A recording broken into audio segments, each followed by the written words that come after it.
what if the greatest villain of the 20th century never died? What if his suicide was nothing more than a carefully staged performance, and the real story is far more terrifying?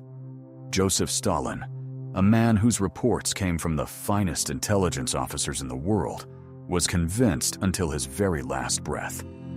Hitler was alive. The Red Army swept through Berlin from end to end, yet never found a single piece of irrefutable evidence of his death. The Soviet leader stated this publicly, again and again. A coincidence? Or did he know something that everyone else preferred to keep quiet about? In May 2013, documents were made public that had the potential to overturn everything we believe to be true. Yet it was only quite recently that they attracted truly close attention, and for good reason. The catalyst was the declassification of materials relating to the assassination of John F. Kennedy. It was in these very documents that the CIA recorded an agent's testimony. In 1955, former SS officer Philip Citroen had allegedly met Hitler in person, alive, hiding in South America under the name Schittelmeyer. And then the FBI opened yet another Pandora's box, 203 pages of classified materials concerning the search for the Führer in Argentina. A telling detail, a significant portion of those pages remains deliberately concealed from outside eyes to this day. The first document in the dossier is dated 21st of September, 1945. A certain Robert Dillon approached the editorial office of a Los Angeles newspaper with an extraordinary story. He had met an Argentine man by the name of Gaidana, who claimed to have personally encountered Hitler, approximately 2.5 weeks after the fall of Berlin, deep in the night, on the desolate Atlantic coastline of Argentina, in San Matias Bay on the Valdez Peninsula. According to Gaidana, at around 11 o'clock in the evening, a submarine silently approached the shore.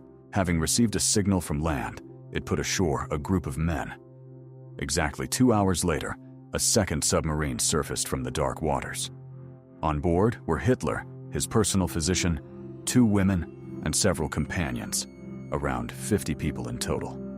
Saddled horses were already waiting for them on the shore. At dawn, the silent procession set off towards the foothills of the southern Andes and vanished into a remote ranch lost in the wilderness. For his part in this operation, Gaidana received $15,000. Yet fear proved stronger than money, and he fled to the United States. As a parting detail, he let slip one piece of information that has given no one peace of mind since. Hitler was ill, tormented by asthma and a stomach ulcer.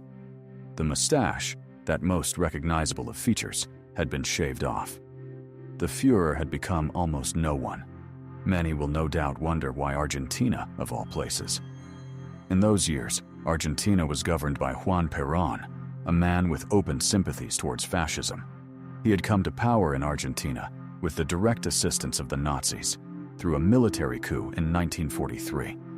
After the defeat of the Reich, Perón turned his country into a safe haven for Nazi war criminals and their capital. During his rule, thousands of Nazis flooded into Argentina. Credit must also be given to Wilhelm Canaris, the head of German military intelligence and counterintelligence, who in his time had extended Berlin's influence, not only in Argentina, but also in Chile and Brazil. It was to Buenos Aires that profits from German state enterprises flowed, in the form of investments and bank transfers. This also speaks to the foresight of the Nazi leadership, who had begun their economic expansion into South America even before the collapse of the Reich. Berlin signed a series of agreements with Buenos Aires, covering wheat and meat supplies, the right of Reich warships to enter Argentine ports even in wartime, and an increase in the flow of German settlers.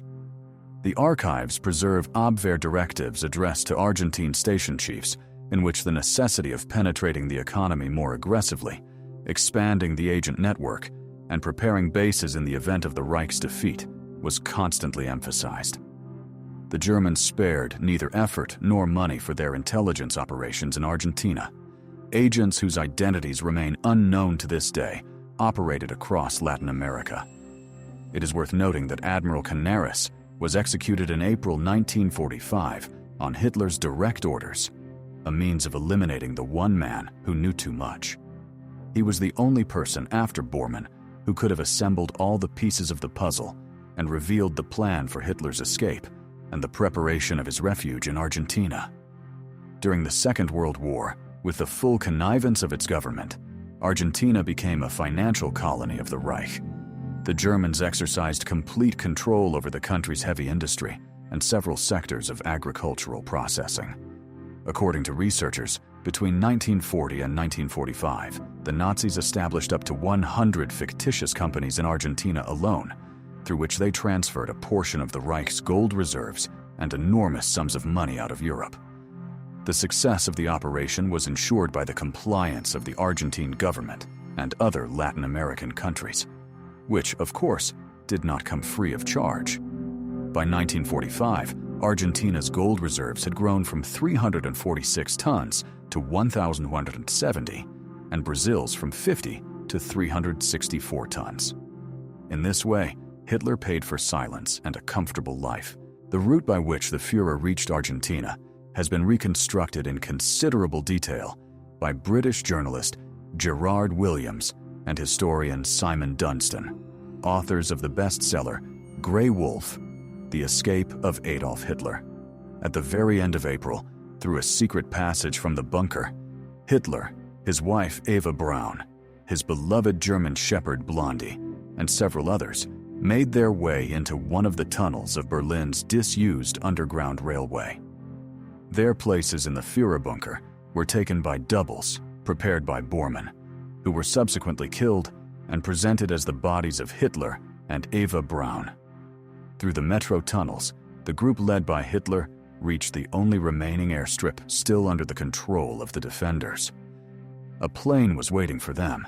It managed to take off under cover of darkness and delivered its passengers to a Spanish Air Force base near Barcelona in Catalonia.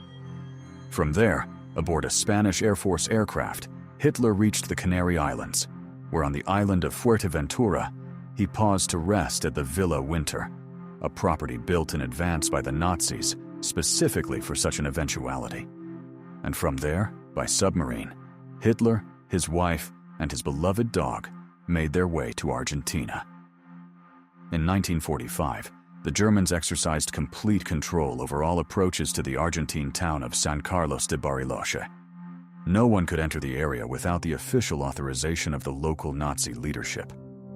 In February 1946, following the formal election of Juan Domingo Perón to the Argentine presidency, he finally obtained unrestricted power in the country, which ought to have dispelled any lingering fears of persecution among the fugitive Nazis.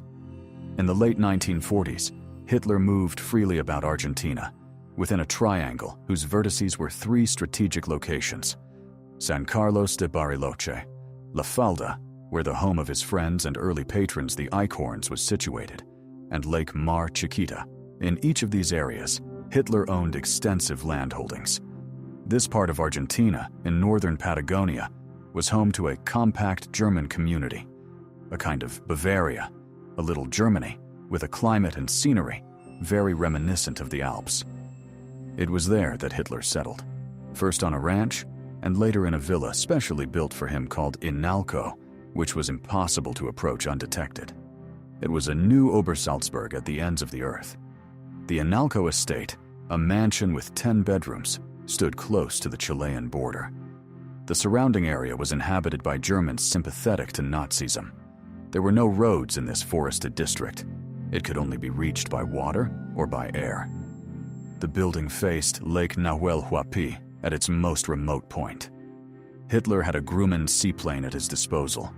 In the nearest town of San Carlos de Bariloche, a remarkable gathering of hundreds of hardened Nazis who had found refuge there after the war had assembled. Among them was a delicatessen whose owner was Erich Priebke, an SS Hauptsturmführer who had left a particularly bloody trail in Italy. Across the road from his shop stood the Andino Bariloche Club, which was joined in the late 1940s by the celebrated pilot Hans Ulrich Rudel, the most decorated ace of the Luftwaffe and one of Hitler's closest associates. For many years, San Carlos de Bariloche was also home to the notorious sadist SS Hauptsturmführer Dr. Joseph Mengele, the Angel of Death, known for his monstrous medical experiments at Auschwitz. The equally infamous SS Obersturmbannführer Adolf Eichmann, SS Hauptsturmführer Eduard Roschmann, known as the Butcher of Riga, and finally Martin Bormann, either lived there or paid visits to this remarkable corner of the world. The Nazis flourished in Argentina until 1955, while President Perón remained in power. According to some accounts, Hitler died on 13th of February 1962 in northern Patagonia, as his traces in Argentina disappear in the years that follow. According to other accounts, having by his old age become a complete wreck, he died roughly 10 years later, possibly in Paraguay, a country ruled from 1954 to 1989 by the dictator of German origin, Alfredo Stroessner. In the foreword to their book, whose bibliography is staggering in its scope, authors Gerard Williams and Simon Dunstan acknowledged, "We are now certain of a terrible fact. At the end of the Second World War, Adolf Hitler, the greatest villain in history, escaped from Germany and spent the remainder of his life in Argentina. His right-hand man, Reichsleiter Martin Bormann, and Heinrich Müller also evaded justice and joined their Führer in Argentina." No less outrageous is the fact that America and Britain facilitated the escape of hundreds of other former Nazis, among them Werner von Braun, the rocket scientist, and Klaus Barbie, the sadistic SS man known as the Butcher of Lyon. In the post-war years, both worked for agencies of the United States government. The rest were simply allowed to escape prosecution and settle in various remote corners of the globe. Did the Soviet Union know about all this? Of course it did. But the nuclear, space, and other military technologies received from the Germans, along with hundreds of highly valuable specialists, headed by the two-time Stalin Prize laureate, SS Standartenführer Baron Manfred von Ardenne, compelled them to keep quiet. In any case, the Soviet leadership was perfectly well aware that the fragments of a body attributed to Hitler, held in Moscow, despite official claims to the contrary, had no connection to him whatsoever. One day, perhaps 100 years from now, when none of this matters to anyone any longer, the intelligence services of the world's leading powers will open their Hitler-related archives, and what a wealth of extraordinary material will be found there. The only trouble is that there will be no one left to appreciate it, apart from a handful of historians, if indeed their profession still exists by then.